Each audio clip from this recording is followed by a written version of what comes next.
Welcome back to Mike's Monsters.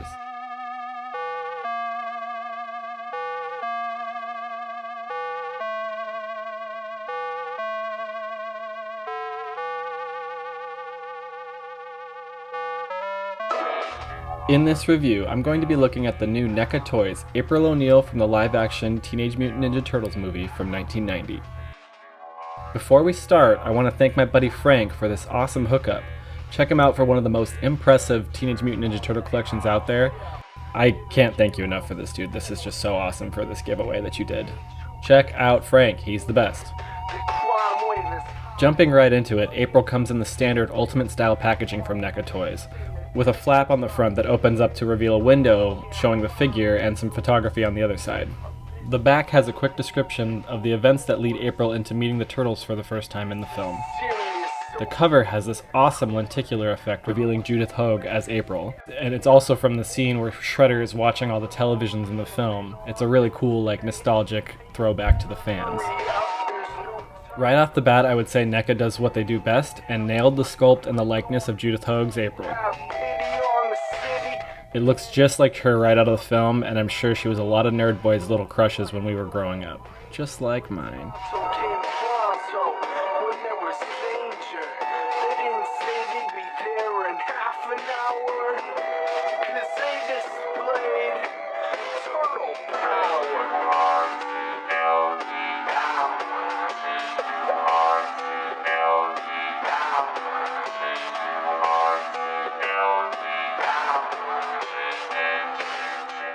She has some head tilt up and down,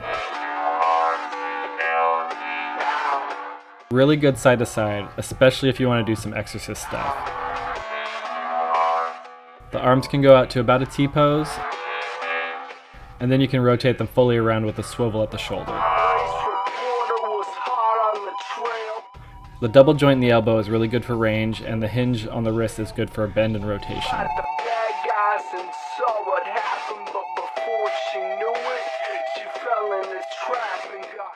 There's a slight twist of the waist due to the tuck on the shirt, so there's a little bit of limited rotation in the torso.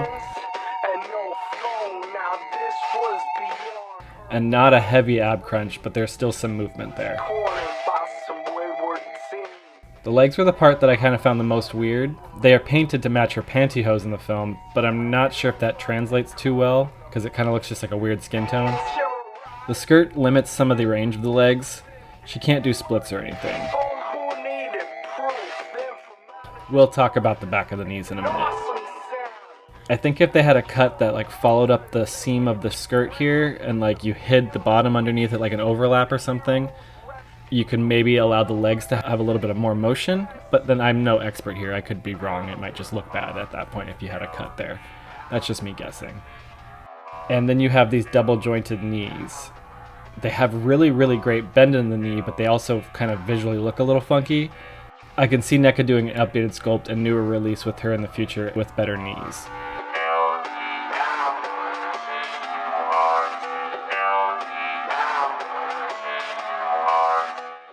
Overall, she moved really well right out of the box, and I had no need to heat any of her joints or anything like that.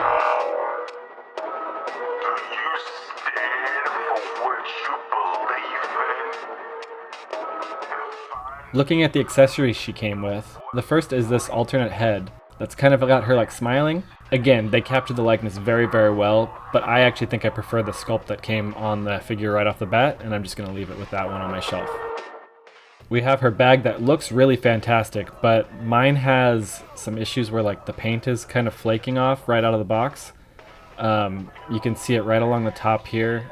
I'm not sure what's going on there, but the sculpt and everything looks great. The paint looks great, the details, but it's just flaking right there. And maybe it's just because the details are too much. I'm not sure.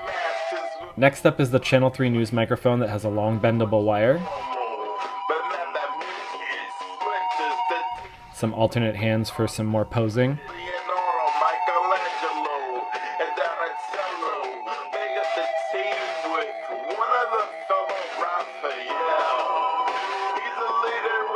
A stack of pizzas, and Raph's sigh that she carries with her during the first bit of the film.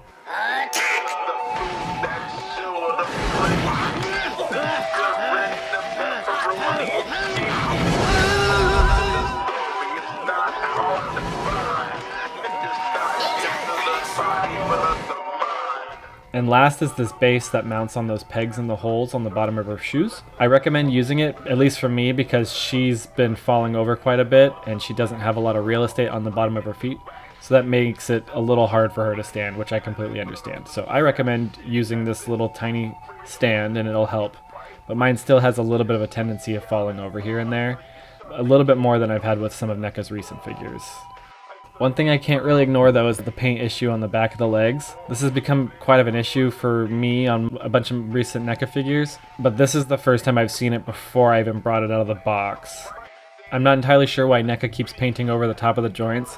I'm going to guess it's to save cost on plastics. Even so, this isn't something I really like to see right out of the package. But complaints aside, this is a very wonderful figure and it looks fantastic. It's sculpted amazingly. And it's a very welcome and needed addition to this line.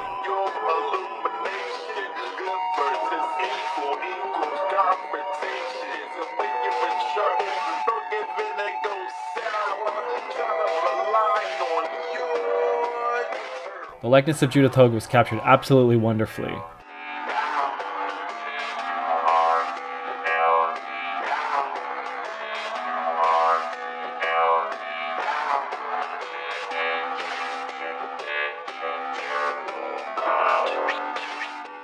Just with the awkward looking knees, paint issues, and stability issues, it shows there's still a little bit of room for improvement, and I think NECA can do that with another release down the road.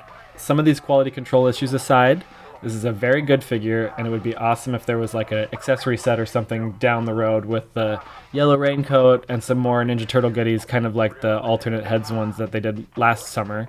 Because some of us couldn't afford the signature edition pre-order, and we would like to have the iconic jacket ourselves.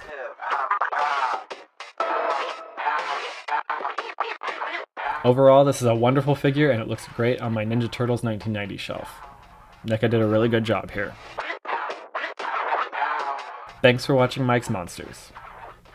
Make sure to like and subscribe, and follow me on all my socials. Have a great day.